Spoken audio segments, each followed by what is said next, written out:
Hello, welcome to Manga Comic TV's Gauntlet segment. I'm not going to tell you guys to like and subscribe because this isn't the normal content we do, this is just something we do for fun. Now, today we have Batman, aka the Dark Knight, running a gauntlet. And trust me, no one's going to be happy about this because this isn't just a Batman gauntlet.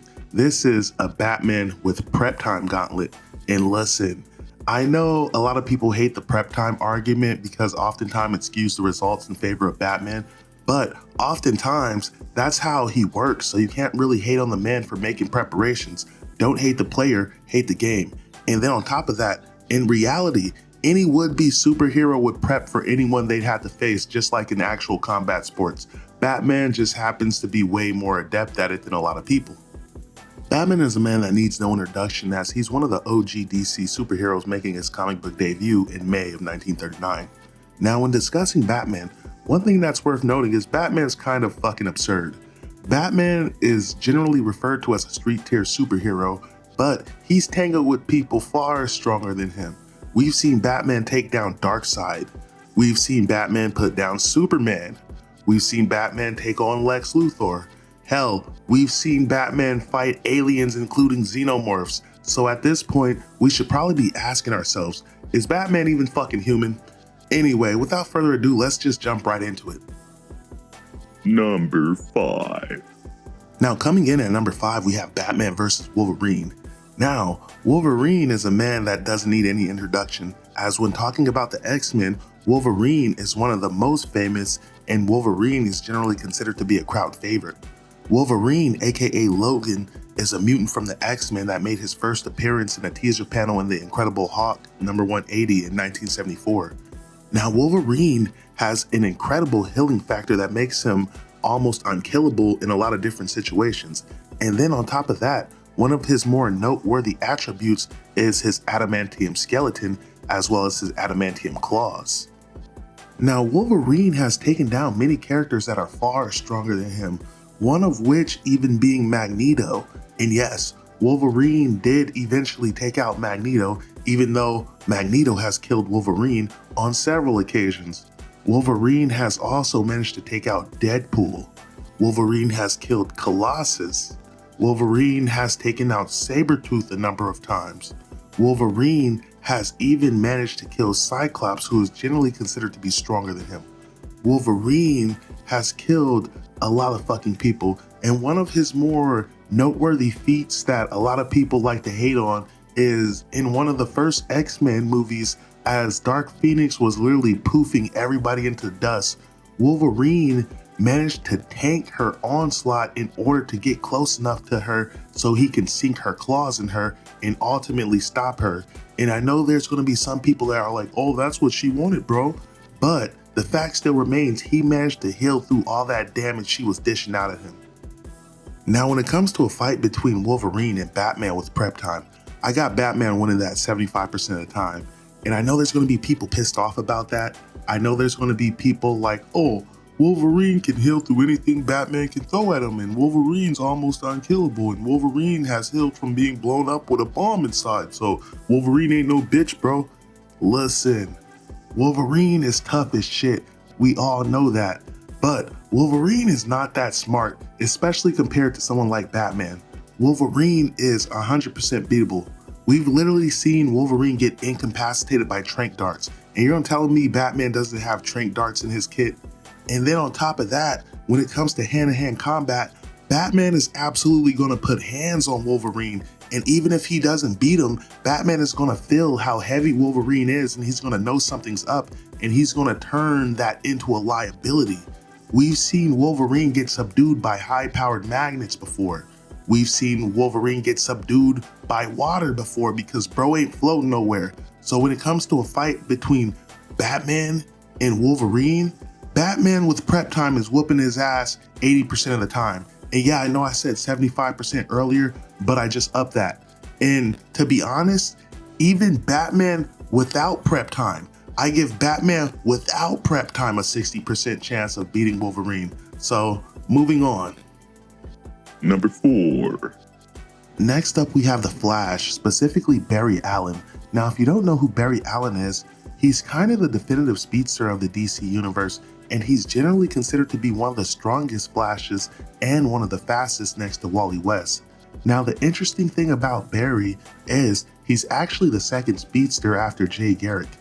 Flash made his first appearance in Showcase number 4 in 1956. Now, one thing that's worth noting when discussing the Flash is so strong and so fast, he's kind of fucking insane. The Flash has literally been able to stop time by running so fast, and he's been able to reverse time by running backwards through time and create separate timelines. Barry and Wally were even able to run so fast, they were able to escape the Black Rider by running through Darkseid and getting the Black Rider to take down Darkseid instead. And listen, if Batman had no prep time whatsoever, he would have less than a 0% chance against the Flash. And listen, realistically, even with prep time, there should be nothing Batman can do against the Flash. Having said that, I got Batman beating the Flash 7 out of 10 times. And I know there's gonna be people pissed off about that. I know there's gonna be people like, oh bro, how you gonna say he has a 70% chance of beating the Flash after all the shit you just said? Look, not only does Bruce have a contingency plan for Barry Allen, but it's also been shown on several occasions that he doesn't even have to be the one executing these contingency plans. And look, the Flash is insanely powerful, but he's also been shown to be not the smartest guy, especially when compared to someone like Batman. And then on top of that, Flash has also been shown to be somewhat inconsistent, probably for the sake of the writers not wanting everyone around him to look like a little bitch. So we've also seen Flash get his ass whooped by street tier characters with no prep time. So I guarantee you, Batman has the technology, and he most likely has a Flash Buster dedicated to taking down the Flash and breaking down the Flash's moves in seconds, kind of like how Tony Stark did with Captain America in Civil War, but a lot smoother considering the fact that Batman has prep time. And then on top of that, you know, any area where he would fight the Flash, Batman would have deployed insane countermeasures. So yeah, with prep time, I got Batman beating the Flash 70% of the time. But like I said, with no prep time, I would give him a less than 0 chance. Anyway, moving on. Number 3. Now next up on our list, we have Frank Castle, aka the Punisher. Now Frank Castle is an anti-hero from the Marvel Universe that uses ultra violence in order to dish out his own brand of justice, which oftentimes ends up being fatal for the guy on the receiving end of his wrath. Frank Castle made his first appearance in The Amazing Spider-Man number 129 in 1974, as he was originally depicted as an adversary of Spider-Man. Now, when discussing the victims of Frank Castle, it's worth noting that Frank Castle is absolutely nuts. Frank Castle has been able to take down Venom by using a sonic pistol, and he was also able to take down Spider-Man after teaming up with Spider-Man. He ends up putting a bullet in Spider-Man's head, and when asked why he did it, he simply replied, because someone had to be first. And we have seen Frank Castle take out the entire X-Men by luring them to the moon and nuking the moon, thus taking them out in one foul swoop. Now, having said that, with prep time, I'm giving Batman a 95% chance of beating Frank Castle. In hell, without prep time, I'd give Batman an 85% chance of taking down Frank Castle. Frank Castle is not as tough, not as smart, or as cunning as Batman, and he's definitely not as well resourced as Batman.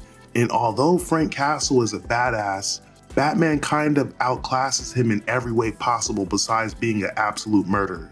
Batman absolutely stomps here. Moving on. Number 2. Coming up next on the list is Slade, aka Deathstroke. And no one's going to be happy about this one, but for those who don't know who Deathstroke is, shame on you for not watching the Teen Titans. Not that Teen Titans Go bullshit, but the real Teen Titans, are at the very least playing some of the Batman video games. Assuming you don't read the comics, that is. Deathstroke is kind of fucking insane. This dude might as well be the fucking Terminator, man. Deathstroke, aka Slade Wilson, is a super villain from the DC comic book universe. Deathstroke, aka Slade, is generally considered to be a peak human or a super soldier, but One thing that's worth noting is this dude is generally considered to be the most deadly assassin from the DC universe.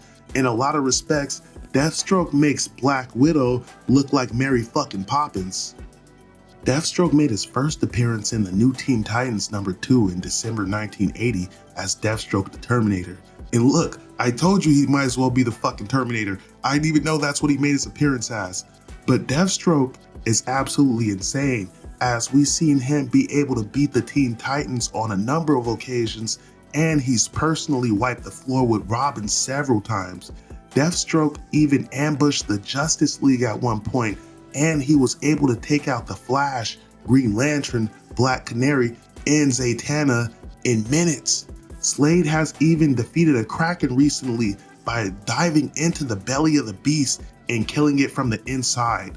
We have also seen Slade easily able to whoop Wolverine's ass until Cyclops was able to show up in Ex Machina the situation.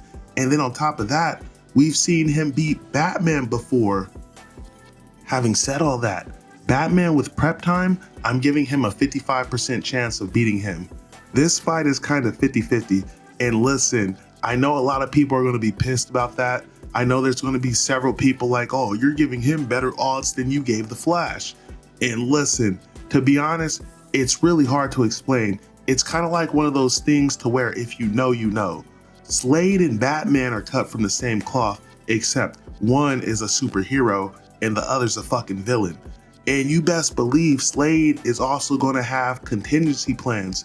And then on top of that, Deathstroke is also smart as fuck. This dude is a hard night out for anybody, and you're talking about soloing this man? Fighting Slade is like walking into a Dark Souls arena for the first time. You got a pretty good chance of getting your ass whooped. And even then, when you know what you're up against and you've prepped for the boss and you're ready for the fight, you still might end up getting your ass whooped. Then also, if you have already fought this dude in any of the Batman games, you already know this dude Slade will have his cock buried so far up your ass you'll be ready to file sexual assault charges. Slade is a hard night out for anybody. With prep time, I'm giving Batman a 55% chance of beating him, and without prep time, man, that shit's 50-50, probably leaning more towards Slade. Anyway, moving on. Number 1. Coming up next on the list, we have Peter Parker, aka your friendly neighborhood Spider-Man. Now, if you don't know who Peter Parker is, I'm gonna slap you. But for those of you that don't know who the Amazing Spider-Man is a superhero from the Marvel comic universe that was created by artist Steve Dakota and writer Stan Lee, making his first appearance in 1962 in the Amazing Fantasy 15. Now, Spider-Man is no bitch, bro. Spider-Man has been shown on several occasions to be ridiculously strong, as there's several times you see Spider-Man lifting cars and trucks effortlessly, and we've even seen Spider-Man holding 2 buildings together and lifting trains like it was nothing. Spider-Man has been able to beat Venom and Carnage on several occasions, and not just that, the villains in the Spider-Man universe are tiers above the villains in a lot of other universes. Spider-Man was easily able to stop the Juggernaut, who's an unrelenting force in his own right. Spider-Man was also able to defeat the entire Fantastic Four. Then on top of that, Spider-Man was able to go to the Xmen mansion and beat several X-Men at the same time. So Spider-Man is absolutely a force to be reckoned with in his own right. Now listen, if Batman had no prep time whatsoever, he would only have a 10 to 15% chance of beating Spider-Man. Spider-Man is much faster, much more durable. Then on top of that, his spider sense makes him really hard to surprise. Now, if they both had prep time, that actually makes this extremely interesting, because if they both had prep time, this fight actually ends up being 50-50 in my eyes, because Spider-Man is also very tech savvy and he's also very smart when it comes to preparing for enemies. But the question we're here to answer today is, if Batman has prep time, does he clear Spider-Man? And the answer, a lot of people are going to hate this, but the answer is yes, absolutely. Batman with prep time has a 75% chance of beating Spider-Man. Batman is a far better tactician than Spider-Man, and I guarantee Batman would have a Spider-Man buster in that scenario that would render Spider-Man all but useless. Spider-Man is 100% beatable, and a Batman with prep time would literally have countermeasures for anything Spider-Man could throw at him. And to be honest, giving Batman just a 75% chance in that scenario is probably kind of low. Spider-Man is not a hard dude to prep for. Now the question we're here to ask today is, with prep time, does Batman clear the gauntlet? And the answer is yes. Yes, he actually does. Thank you guys for watching. This is Manga Comic TV signing out. Peace.